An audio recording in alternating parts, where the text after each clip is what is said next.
नमस्कार दोस्तों, स्वागत है एक बार फिर से आपका मृगांक गुरुकुल में। दोस्तों, जैसा कि आप सब जानते हैं, लगातार हम लोग इस चैनल पर आपके लिए क्वालिटी कंटेंट लेकर आ रहे हैं। इस समय हम लोग एसएससी का जो एग्ज़ाम होने वाला है एमटीएस का, उसको लेकर के क्लासेस कर रहे हैं। हमारी 2 क्लासेस ऑलरेडी हो चुकी है। एक क्लास में हमने वन वर्ड सब्स्टिट्यूशन पे डिस्कशन किया था। उसके बाद की जो क्लास थी वो एरर डिटेक्शन पे बेस्ड थी। आज की जो हमारी क्लास है, जैसा कि आपको स्क्रीन पे नज़र आ रहा है, इडियम्स एंड फ्रेजेस पे हम लोग डिस्कशन करने वाले हैं। उम्मीद करता हूँ ये क्लासेस आपको पसंद आ रही हैं। जो भी स्टूडेंट पहली बार चैनल पे आए हैं, काइंडली चैनल को सब्सक्राइब करें ताकि लगातार जो क्लासेस हो रही हैं उनके नोटिफिकेशन आप तक पहुँचे। साथ ही साथ जो क्लासेस हो चुकी है उनको भी आप ज़रूर देखें, वहाँ से भी आपको बहुत सारी चीज़ें सीखने को मिलेगी। तो दोस्तों, शुरू करते हैं बिना किसी देर के। ईश्वर को याद करेंगे। जय माँ कामाख्या, जय भैरव बाबा। शुरू करते हैं और फर्स्ट क्वेश्चन हमारी स्क्रीन पर आ चुका है। दोस्तों, ये वाला जो हमारा क्वेश्चन है ईडियम का, कह रहा है select the most appropriate meaning of the given idiom. दोस्तों, ईडियम जो है हमारी वो है रन इरेंट्स। ये जो ईडियम है दोस्तों, इसका मतलब होता है बाहर जाना, बाजार जाना और काम करना। खरीदारी हो सकती है या किसी और प्रकार का भी कोई काम हो सकता है। तो यहाँ पर अगर हम लोग ऑप्शंस की तरफ जाएं तो पहला ऑप्शन कह रहा है to go out to buy or do something. दूसरा कह रहा है to participate in a race, तो रेस में पार्टिसिपेट करने जैसी कोई बात नहीं है। टू फिनिश रनिंग, ये भी ऐसा कुछ नहीं है। टू डू समथिंग इनकरेक्टली, गलत तरीके से किसी चीज को करना, नहीं। To go out to buy or do something, बाहर जाना किस उद्देश्य से, खरीदारी के उद्देश्य से या कोई और कार्य करने के उद्देश्य से, तो उसके लिए ईडियम कहा जाता है रन इरेंट्स। बहुत ही इंपॉर्टेंट ईडियम है दोस्तों। याद करने की एक ट्रिक है जो मुझे ठीक लगी, वो मैं आपके साथ शेयर कर रहा हूं। दोस्तों, रन का मतलब होता है दौड़ना। तो आप इस तरीके से कर सकते हैं कि आपको बाजार जाना है, कोई काम निपटाना है, तो उसके लिए आप दौड़ कर गए और बाजार से वो चीज लेकर के आ गए। तो इस तरीके से आप इसको याद रख सकते हैं। आगे बढ़ेंगे दोस्तों। नेक्स्ट ईडियम हमारी स्क्रीन पर कह रहा है to show the white feather. दोस्तों, पुराने समय में क्या होता था, जब मुर्गों की लड़ाई होती थी तो उसके अंदर जो सफेद पंख वाला मुर्गा होता था उसको माना जाता था कि ये वीक है, कमजोर है। तो वहीं से ये ईडियम डेवलप हुआ है, टू शो वाइट फेदर। दोस्तों, आप सब जानते हैं कि ये जो वर्ड है वाइट, ये बेसिकली शांति का प्रतीक भी है। ठीक है, आपने कई मूवीज में देखा होगा, जब लड़ाई संपन्न होती है या बीच में कोई लड़ाई छोड़ना चाहता है तो वो सफेद कलर का जो है झंडा या कपड़ा दिखाते हैं। तो वो होता है कि भाई शांति या लड़ाई अब नहीं करनी है। तो कहीं ना कहीं अगर हम लोग देखें तो टू शो वाइट फेदर का मतलब होता है कायरता। ठीक है, कि वो मुर्गा जिसके पंख सफेद है उसको कमजोर माना जाता है। तो कमजोरी मतलब कायरता की निशानी। तो यहां हमारा आंसर हो जाएगा टू एक्ट कावर्डली। काफी इंपॉर्टेंट ईडीएम है, डिफरेंट एग्जाम्स में कई बार देखा गया है। उम्मीद करता हूं कि आपको याद हो गई है। आगे बढ़ेंगे, अगला ईडीएम हमारी स्क्रीन पर दोस्तों कह रहा है नकल डाउन। दोस्तों, नकल जो है बेसिकली ये जो टखने होते हैं यहाँ पर हाथ पे, इनको हम लोग नकल बोलते हैं। नकल डाउन का मतलब होता है दोस्तों अपने आप को तैयार करना, अपने आप को पूरा संजोना, बहुत सारी मेहनत और संघर्ष के लिए। तो यहाँ पर नकल डाउन का मतलब होगा टू स्टार्ट वर्किंग और स्टडिंग हार्ड, कि बहुत ज़्यादा मेहनत करना या किसी चीज़ पे काम करना या पढ़ाई करना शुरू करना। याद रखने का तरीका बहुत आसान है दोस्तों। नकल किसको बोलते हैं, ये ऊपर के जो यहाँ टकने हैं। तो जब हम लोग मुट्ठी बंद करते हैं तो नकल दिखता है। और नकल मतलब कि अब अपन ने पूरी मुट्ठी बंद कर ली है, पूरी ताकत से, पूरी ऊर्जा से हम लोग काम को करने वाले हैं। तो बी ऑप्शन बिल्कुल ठीक होगा, टू स्टार्ट वर्किंग और स्टडिंग हार्ड। आगे बढ़ते हैं दोस्तों। नेक्स्ट है can you please stop continuously complaining about the students shortcomings. दोस्तों, लगातार किसी चीज के बारे में कंप्लेन करना, रिरियाना, उस चीज को क्या कहा जाता है। तो दोस्तों, लगातार किसी चीज के बारे में कंप्लेन करना, रिरियाना, उसको हम लोग क्या बोलते हैं, विनिंग बोलते हैं। तो यहाँ पर ऑप्शन सी जो है ये हमारा बिल्कुल करेक्ट आंसर हो जाएगा। क्राइंग का मतलब होता है दोस्तों रोना धोना। जेस्टिंग का मतलब होता है कि बहुत ही धीमे स्वर में कोई बात कहना, एक तरीके से बात में इंटरेस्ट शो नहीं करने के हिसाब से होता है ये, ठीक है। ग्रंटिंग का मतलब होता है बुदबुदाना, गुड़गुड़ाना, ठीक है। चलिए आगे बढ़ते हैं दोस्तों। नेक्स्ट है, the comedians jokes were so funny that the audience was laughing uncontrollably. दोस्तों बहुत ज्यादा हंसना, हंस हंस के पेट में बल पड़ जाना, पेट में दर्द होने लगना, इस तरीके की सिचुएशन के लिए हम लोग बोलते हैं दोस्तों इन स्टिचेस। तो ऑप्शन सी जो है ये हमारा बिल्कुल ठीक होगा। याद रखने का तरीका क्या है दोस्तों, स्टिच का मतलब होता है टाके। तो भाई जैसे पेट में फॉर एग्जांपल कोई अपना ऑपरेशन हो गया तो टाके लगते हैं तो दर्द होता है, तो उस प्रकार से आप रिलेट कर सकते हैं कि हंस हंस के पेट में क्या हो गया, दर्द हो गया। तो बहुत ज़्यादा हंसने की कोई चीज़ है तो उसको हम लोग बोलते हैं इन स्टिचेस। फर्स्ट ऑप्शन जो है दोस्तों on the ball, on the ball का मतलब होता है टू बी अलर्ट, बहुत ज़्यादा सतर्क होना, ठीक है। फुटबॉल से रिलेट कर सकते हैं कि जो खिलाड़ी बहुत ज़्यादा अलर्ट होता है या सतर्क होता है वो हमेशा ऑन द बॉल होता है, उसकी निगाहें हमेशा किस पे होती है, बॉल पे होती है। एज इजी एज पाई, इसका मतलब होता है समथिंग बहुत आसान, कोई ऐसी चीज़ जो बहुत ज़्यादा इजी है उसको हम लोग बोलते हैं एज इजी एज पाई। पाई जो है बेसिकली एक खाने की चीज़ है, पेस्ट्री टाइप है, ठीक है। तो बहुत आसान है कि भी पेस्ट्री खाना आपके लिए कैसा है, बहुत इजी है, तो उस तरीके से याद रख सकते हैं एज इजी एज पाई, कोई ऐसी चीज़ जो बहुत ज़्यादा आसान है हमारे लिए। नेक्स्ट है दोस्तों in bits and pieces. In bits and pieces का मतलब होता है कोई ऐसी चीज़ जिसके बहुत ज़्यादा छोटे छोटे टुकड़े, ठीक है, स्मॉल पीसेस के लिए बोला जाता है इन बिट्स एंड पीसेस। तो हमारा यहाँ पर आंसर हो जाएगा इन स्टिचेस। आगे बढ़ते हैं दोस्तों। Next idiom, recent research says that most of our cottage industries lack finance, thus they are dash। दोस्तों कह रहा है कि हाल ही में रिसर्च हुई है और ज़्यादातर हमारी जो कॉटेज इंडस्ट्रीज है उनके अंदर पैसे की कमी है, दस दे आर, इसलिए उनके हालात कैसे हैं। फर्स्ट कह रहा है taking somebody for a ride, इसका मतलब होता है दोस्तों किसी को धोखा देना, टू डिसीव। याद रखने का तरीका क्या है कि हम लोग किसी को बाइक पर बैठा के ले गए, किसी को राइड पे ले गए और उसको हमने वहां पर क्या कर लिया, ठग लिया, इस तरीके से याद रखेंगे। दूसरा है throw out of gear. Throw out of gear का मतलब होता है दोस्तों किसी चीज को डिस्टर्ब कर देना, किसी चीज को खराब कर देना। थर्ड है दोस्तों worn and torn. Worn and torn का मतलब होता है कोई ऐसी चीज जो बिल्कुल घिस चुकी है, खत्म हो चुकी है, बर्बाद हो चुकी है। नेक्स्ट है दोस्तों अंडर ए क्लाउड। अंडर ए क्लाउड का मतलब होता है अंडर सस्पिशियन,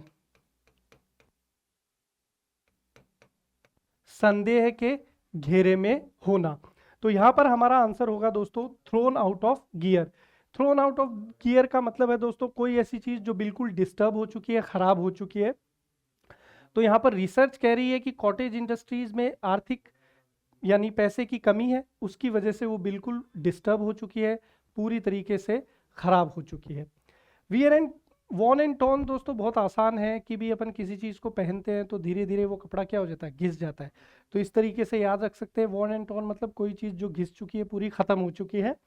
अंडर ए क्लाउड का मतलब होता है दोस्तों संदेह के घेरे में। अक्सर हम लोग बोलते हैं ना कि भाई तुम्हारे सर पर खतरे के बादल मंडरा रहे हैं। तो खतरा क्यों है, क्योंकि भाई तुम लोग जो है किसी डाउट के अंदर हो, तुम लोगों पर किसी गलत काम का इल्जाम हो सकता है। तो इस तरीके से हम लोग रिलेट कर सकते हैं, याद कर सकते हैं। आगे बढ़ते हैं दोस्तों। नेक्स्ट अपना है there are several people who find themselves a dominating person in a group. बहुत सारे ऐसे लोग होते हैं जो ग्रुप में अपने आप को डोमिनेटिंग मानते हैं। डोमिनेट मतलब जो दूसरों को कंट्रोल करे, दूसरों पर अपना अधिकार दर्शाए, थोड़ा बॉसी टाइप का हो। तो उसको क्या दोस्तों, बोन ऑफ कंटेंशन का मतलब होता है झगड़े की जड़, मैटर ऑफ डिस्प्यूट। इसको याद रखना बहुत इजी है। आप बोन से याद रख सकते हो कि भाई एक बोन है, उसको लेकर जो है एनिमल्स में झगड़ा हो गया है कि कौन वो बोन खाएगा। मैन ऑफ हिज वर्ड्स का मतलब होता है दोस्तों वादे का पक्का, जो अपने प्रॉमिस को लेकर के एकदम क्या हो, पक्का हो। याद रखना बहुत आसान है, एक ऐसा व्यक्ति जो अपने वर्ड्स पर है उसको बोलेंगे man of his words. Next है कॉक ऑफ द वॉक। तो ये हमारा आंसर है। कॉक ऑफ द वॉक उस व्यक्ति के लिए यूज किया जाता है जो डोमिनेट करता है। पुराने समय में जो है कॉक यानी मुर्गे से इसको रिलेट करते थे कि मुर्गा जो है वो अपना छाती चौड़ी करके चलता है, मतलब उसकी अथॉरिटी है, वो डोमिनेट कर रहा है दूसरों को।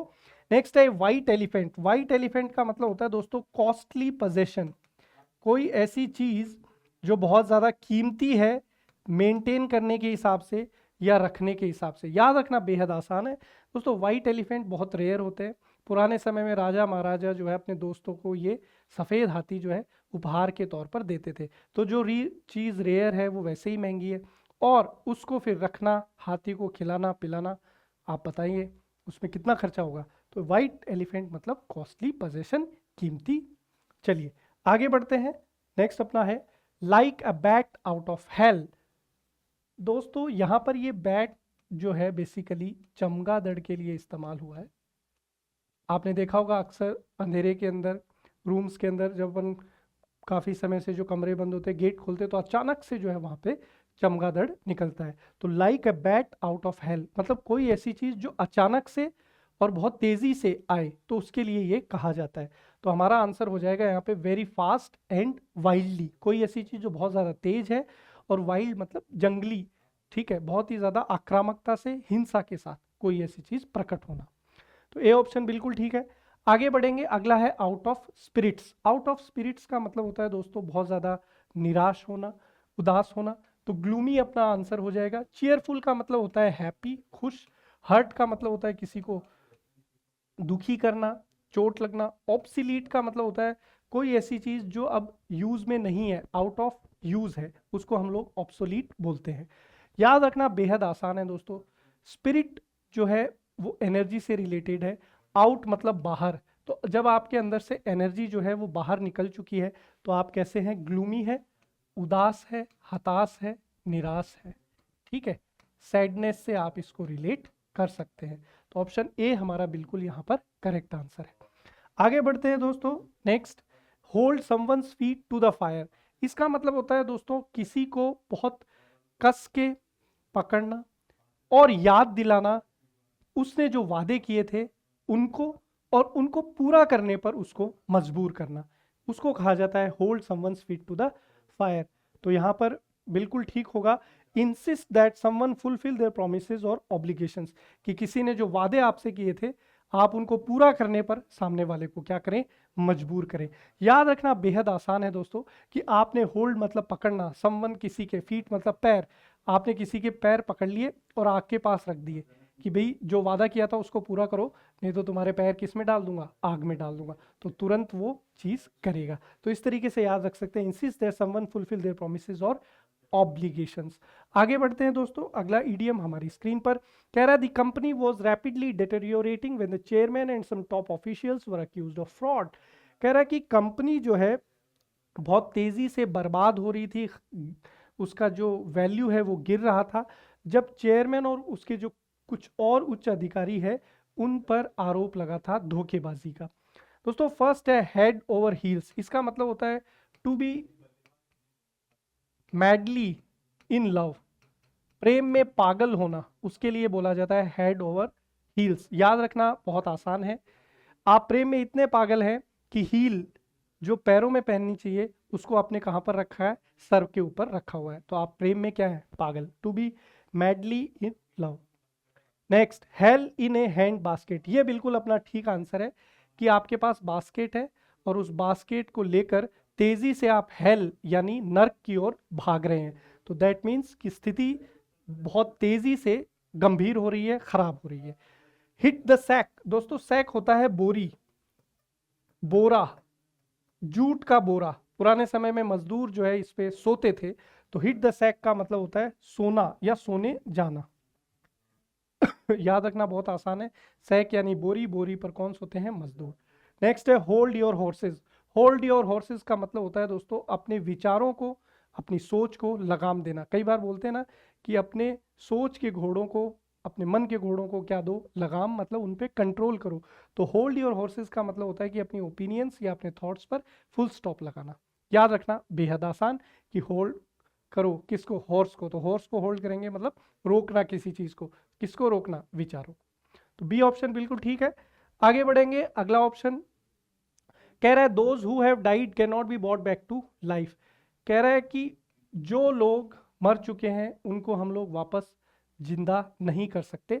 तो ब्रिंग बैक टू लाइफ के लिए क्या कहा जा सकता है? तो दोस्तों ब्रिंग बैक टू लाइफ को बोला जाता है रीसरेक्ट। रीसरेक्ट का मतलब होता है दोबारा किसी चीज को जीवन प्रदान करना, दोबारा दोबारा जीवित करना, that is known as resurrect. Abstract जो है दोस्तों बेसिकली कोई ऐसी चीज जो नजर नहीं आए, जिसको हम केवल महसूस करें, अमूर्त को हम लोग एब्स्ट्रैक्ट बोलते हैं। एक्सट्रैक्ट का मतलब होता है दोस्तों कहीं से किसी चीज को निकालना, कहीं से किसी चीज को निकालना क्या कहलाता है? एक्सट्रैक्ट कहलाता है।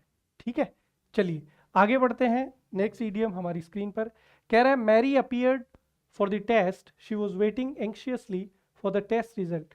वेटिंग एंक्शियसली का मतलब होता है दोस्तों किसी चीज का बेचैनी से इंतजार करना। कौन सा ऑप्शन हो सकता है दोस्तों? पीस ऑफ केक का मतलब होता है वेरी इजी, बहुत आसान, और इसको याद रखना भी बहुत आसान है कि केक का टुकड़ा खाना आपके लिए कैसा है, तो आप कहेंगे केक का टुकड़ा खाना बेहद आसान है, very easy. Hit the nail on the head, ये होता है कि एग्जैक्ट पिन पॉइंट एम जो है उसको भेदना।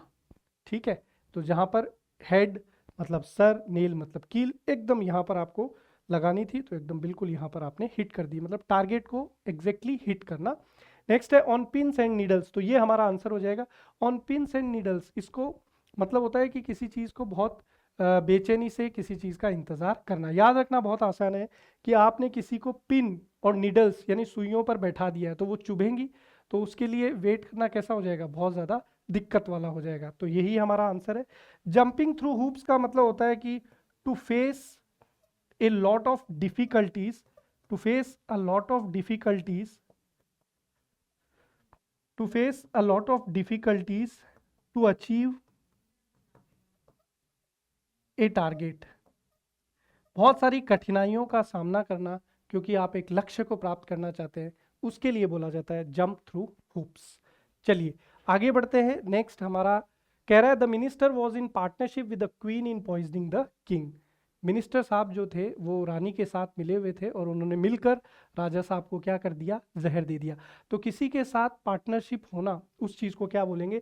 इन कहूट्स बोला जाता है दोस्तों, इन कहूट्स। इन कहूट्स का मतलब होता है किसी के साथ मिलकर के साझेदारी से कोई कार्य करना। रन अमॉक का मतलब होता है दोस्तों अनकंट्रोलेबल, बिना किसी नियंत्रण के इधर उधर भागना, that is known as run amok. In the blues का मतलब होता है सैड, बहुत ज्यादा निराश होना, दुखी होना। At one's beck and call का मतलब होता है कि किसी का बहुत ज्यादा जो है आज्ञाकारी होना, ओबीडियंट होना। याद रखना बहुत आसान है, बैक एंड कॉल कि जैसे ही आप कॉल करते हैं तुरंत क्या हो जाता है? हाजिर, तो आपका बहुत ज्यादा आज्ञाकारी है।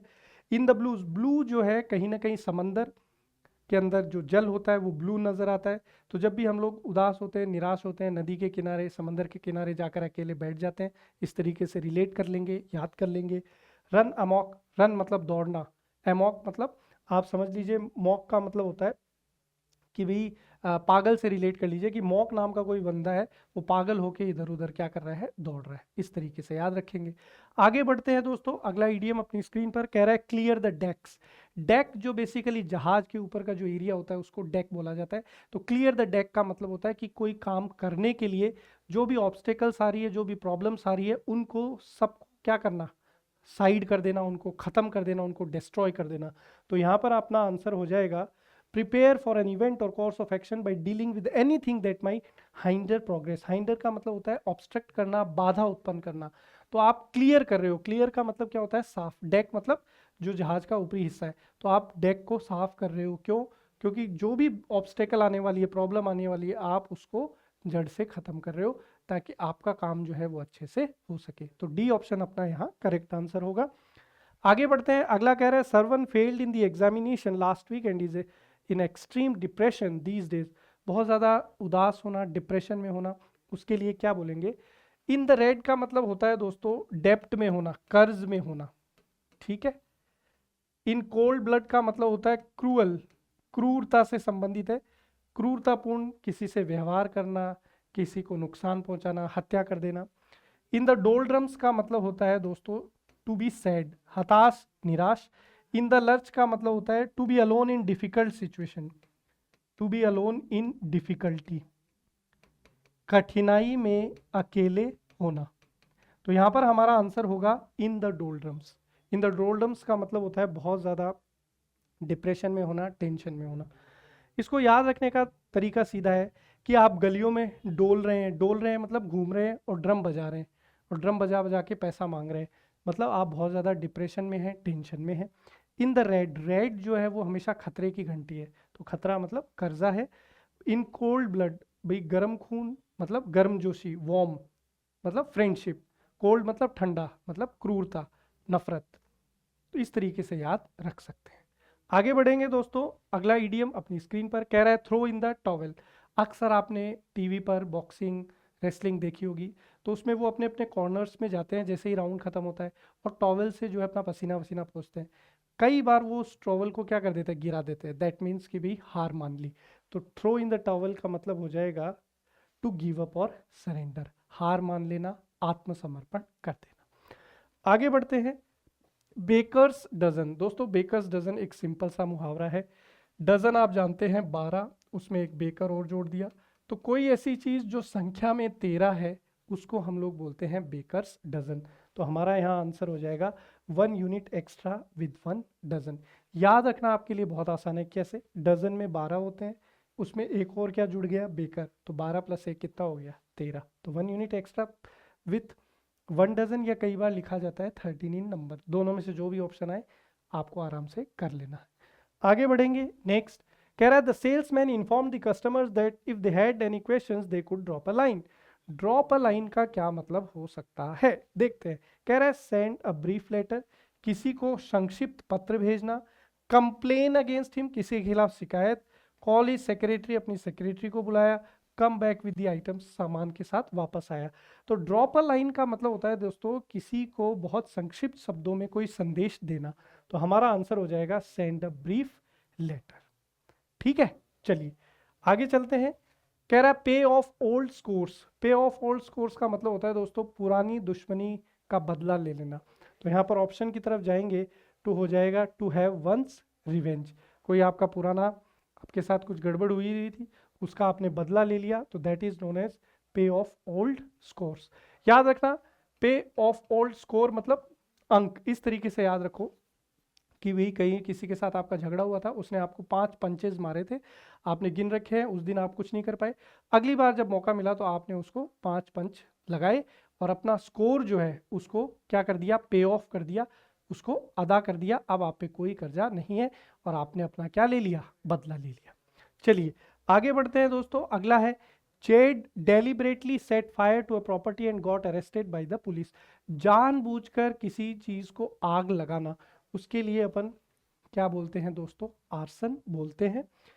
इनसोम्निया का मतलब होता है दोस्तों नींद ना आना, नींद ना आने की ये एक बीमारी है। डिमेंशिया दोस्तों ये भी एक तरीके की डिजीज है, मेंटल प्रॉब्लम है। इसके अंदर हमारी जो मेमोरी है वो कहीं ना कहीं प्रभावित होती है, भूलने की हमें प्रॉब्लम हो जाती है।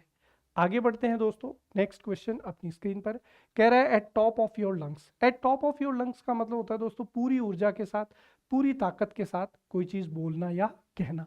तो यहाँ पर हो जाएगा एक्सट्रीमली लाउडली। क्या हो जाएगा, एक्सट्रीमली लाउडली, बहुत ज़्यादा ताकत से, ऊर्जा से कोई चीज़ बोलना या करना। आगे बढ़ते हैं दोस्तों, अगला इडियम कह रहा है we often go camping but I have never been to that particular part of town or country before. किसी सिटी या क्षेत्र के किसी एक पर्टिकुलर हिस्से को हम लोग क्या बोलते हैं, नेक ऑफ द वुड्स बोलते हैं, नॉक ऑन वुड बोलते हैं, get it in the neck बोलते हैं, रिस्क वन स्नैक बोलते हैं। तो नेक ऑफ द वुड्स बोलेंगे दोस्तों। इसका मतलब होता है किसी शहर का या किसी क्षेत्र का एक पर्टिकुलर यानी विशेष हिस्सा। नॉक ऑन द वुड का मतलब होता है दोस्तों ये एक तरीके का सुपरस्टिशन है, अंधविश्वास है। अक्सर आपने देखा होगा लोग बोलते हैं टच वुड कि मेरे साथ सब कुछ ठीक होगा। तो नॉक ऑन वुड का मतलब भी वही है कि भी लकड़ी को छू करके जो है अंधविश्वास रखना कि सब ठीक है। Get it in the neck का मतलब होता है कि कोई ऐसी चीज़ जो आपके लिए प्रॉब्लम बन चुकी है। याद रखना बेहद आसान है। नेक मतलब गला, तो कोई ऐसी चीज़ जो आपकी गले की क्या बन गई है, हड्डी बन गई है, मतलब आपके लिए प्रॉब्लम क्रिएट कर रही है। रिस्क वंस नेक का मतलब होता है अपनी गर्दन, गला, रिस्क मतलब खतरे में डाल देना, मतलब किसी खतरे में अपने आप को डाल देना, यही मतलब है रिस्क वंस नेक का। तो यहाँ पर अपना आंसर हो जाएगा ऑप्शन ए। काफ़ी इंपॉर्टेंट है ये, कुछ अलग हटके भी है, ठीक है, बाकी तो सारे हम लोग कर ही रहे हैं। अगला देखिए, कह रहा है we were asked to vote for the candidates by raising our hands to indicate voting for or against the proposition. दोस्तों, किसी के लिए वोट करना, किसी को समर्थन देना, अक्सर आपने देखा होगा कैसे देते हैं लोग वोट, ठीक है, इस तरीके से हाथ उठाकर समर्थन देते हैं, हम तुम्हारे साथ हैं, हम तुम्हारे साथ हैं, ठीक है। तो इसलिए ए शो ऑफ हैंड्स, तो ए शो ऑफ हैंड्स का मतलब होता है कि अपना खुला समर्थन या अपना मत या अपना वोट किसी को दे देना। आगे बढ़ेंगे, अगला कह रहा है this sentence can have multiple meanings, could you please specify what it means. दोस्तों, कोई ऐसी चीज जिसके एक से ज्यादा अर्थ है या द्विअर्थी है या उसका जो मीनिंग है वो क्लियर नहीं है, उसको हम लोग बोलते हैं एम्बिगियस। तो यहाँ पर ऑप्शन सी हमारा बिल्कुल ठीक है। एम्बी जो है दोस्तों, ये रूट वर्ड है टू के लिए, जब भी आएगा तो कहीं ना कहीं दो से संबंधित इसका अर्थ होगा। दोस्तों, होमो का मतलब होता है सेम, तो कोई ऐसी चीज जिसमें समानता है उसको हम लोग होमोजीनस बोलते हैं। हेट्रो का मतलब होता है दोस्तों डिफरेंट, तो कोई ऐसी चीज जिसमें समानता नहीं है, असमानता है, उसको हेट्रोजीनस बोला जाता है। एक है हमारे पास अमॉर्फस। अमॉर्फस मतलब दोस्तों जिसका कोई शेप नहीं है, ठीक है, मेनली गैसेस के लिए आता है ये, तो गैस जो है उनकी कोई शेप नहीं होती, तो हम लोग उसको अमॉर्फस बोलते हैं। चलिए अगला देखिए, कह रहा है I should look into my past and decide what the next course of action should be, ठीक है, यहाँ इसको ठीक करेंगे, एक्शन है। ये कह रहा है लुक इन टू पास्ट, भूतकाल के बारे में सोचना, विचार करना, उसके बारे में चिंतन करना, उस चीज़ को क्या बोला जाता है, तो उस चीज़ को हम लोग बोलते हैं दोस्तों प्रोस्पेक्ट। का मतलब तो होता है, ये हमारा आंसर नहीं है, प्रोस्पेक्ट का मतलब होता है भविष्य की संभावना, फ्यूचर की पॉसिबिलिटी जो है उसको हम लोग बोलते हैं प्रोस्पेक्ट। इंट्रोस्पेक्ट का मतलब होता है आत्मचिंतन, अपने बारे में सोचना, विचार करना। डिसरेस्पेक्ट का मतलब होता है किसी का अपमान। तो हमारा यहाँ आंसर हो जाएगा रेट्रोस्पेक्ट। रेट्रो जो है दोस्तों कहीं ना कहीं ओल्ड से संबंधित है, पुराने से, तो रेट्रोस्पेक्ट मतलब पुरानी चीज़ों के बारे में सोचना, विचार करना, चिंतन करना। आगे बढ़ते हैं, next, hanging by a thread. Thread का मतलब होता है रस्सी, हैंग मतलब लटकना, तो पतली रस्सी से कोई चीज़ लटकी हुई है, मतलब आप बहुत ज़्यादा रिस्की सिचुएशन में है, डिफिकल्ट सिचुएशन में है, डेंजरस सिचुएशन में है। ऑप्शन ए बिल्कुल ठीक होगा, to be perilously close to failing, dying और resulting in a bad outcome. आगे बढ़ते हैं, अगला कह रहा है ऑन द बैक फुट, अगर आप फ्रंट फुट पे हैं मतलब कॉन्फिडेंस है और आप किसी चीज़ को आराम से टैकल कर लेंगे, लेकिन अचानक से कोई चीज़ आ गई, आप उससे डर गए, तो आप किस पे चले गए, back foot.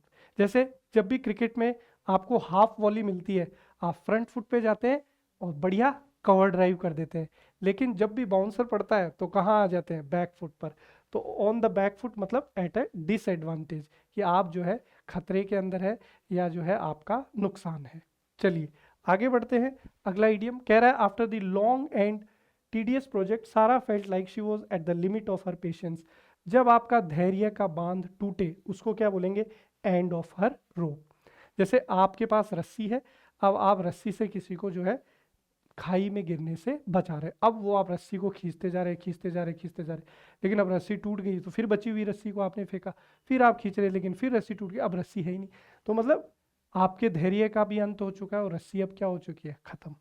Tip of the iceberg का मतलब होता है दोस्तों किसी भी समस्या का छोटा या शुरुआती हिस्सा। जैसे आप सबने टाइटैनिक देखी होगी, शुरू शुरू में वो आइसबर्ग जो बर्फ की चट्टान है उसकी एक छोटी सी नोक दिखती है, तो उनको लगता है कि भी छोटी सी तो चट्टानें निकल जाएंगे, लेकिन जैसे जैसे नज़दीक जाते चट्टान विशाल टकरा जाता है, और जिस टाइटैनिक के बारे में कहा था कि वो कभी नहीं डूबेगा, अपनी पहली ही यात्रा में वो डूब गया। तो किसी भी समस्या का शुरुआती पहलू जो आपको छोटा प्रतीत हो उसको हम लोग टिप ऑफ द आइसबर्ग बोलते हैं। नेक्स्ट है क्रॉस रोड्स, चौराहे को क्रॉस रोड बोला जाता है। फिनिशिंग लाइन, अंतिम लाइन जहाँ से जो जिसको पार करते ही रेस खत्म होती है उसको अपन फिनिशिंग लाइन बोलते हैं। चलिए आगे बढ़ते हैं, और इसी के साथ अपने सेशन का लास्ट ईडीएम भी आ गया। कह रहा है डिस्पाइट द डिफिकल्टीज सारा started a business with great energy and hard work and perform remarkably well in the industry. किसी चीज को बहुत ऊर्जा से, ताकत से, मेहनत से, शिद्दत से शुरू करने को कहते हैं हिट द ग्राउंड रनिंग। ठीक है, जैसे ही भी आपको आसमान से गिराया, आपने ग्राउंड को हिट किया और हिट करते ही आपने अपनी चोट वोट नहीं संभाली, आप रोने नहीं लगे, आप उठ खड़े हुए और फिर भागने लग गए। तो हिट द ग्राउंड रनिंग का मतलब होता है किसी चीज को बहुत ज्यादा ऊर्जा से, एनर्जी से शुरू करना। हिट द हे का मतलब भी वही होता है, सोना। हिट द सैक हम लोग एक पढ़ के आ रहे हैं, दोनों का मतलब होता है टू गो टू स्लीप, सोने जाना। ठीक है, नेक्स्ट है spill the beans. Spill the bean का मतलब होता है दोस्तों रहस्य उजागर करना, टू रिवील अ सीक्रेट। और नेक्स्ट है आपका लेट स्लीपिंग डॉग्स लाई, मतलब गड़ी मुर्दों को वापस नहीं उखाड़ना, बीती बातों को भुला देना। याद रखना बहुत आसान है कि अगर डॉग सो रहे हैं तो उनको सोने दो, जगाओगे पत्थर मारोगे, आपके पीछे भागेंगे, काट लेंगे, प्रॉब्लम हो जाएगी। तो बीती बातों को भुलाना, उन पर ध्यान नहीं देना। स्पिल द बीन्स, ठीक है, बीन्स जो है उनको फैला देना। फैला देना मतलब अब आप जैसे ही छोटे छोटे दानों को फैलाएंगे तो आपको पता चल जाएगा कि भाई ये दाने किस चीज़ के है, मतलब जो सीक्रेट है, जो रहस्य है वो क्या हो गया, उजागर हो गया। हिट द हे मतलब वही बोरा, ठीक है, जूट का। तो जूट का बोरा, सेक का बोरा, उस पर जाकर कौन से होते हैं, मजदूर। तो इस तरीके से आपको याद हो जाएगा। तो दोस्तों इसी के साथ ये सेशन अपना यहाँ पर समाप्त होता है। उम्मीद करता हूँ कि जो भी ईडीएम्स हमने डिस्कस किए हैं वो आपको अच्छे से समझ में आए। वीडियो पसंद आए तो इसको लाइक करें, अपने दोस्तों के साथ शेयर करें। तब तक के लिए मिलते रहेंगे। साथ ही साथ वीडियो आपको पसंद आए तो इसको लाइक करें, अपने दोस्तों के साथ शेयर करें। मुलाकात होगी आपसे अगले सेशन में, तब तक के लिए अपना खूब ख्याल रखें, पढ़ते रहिए। मिलते हैं अगले सेशन में।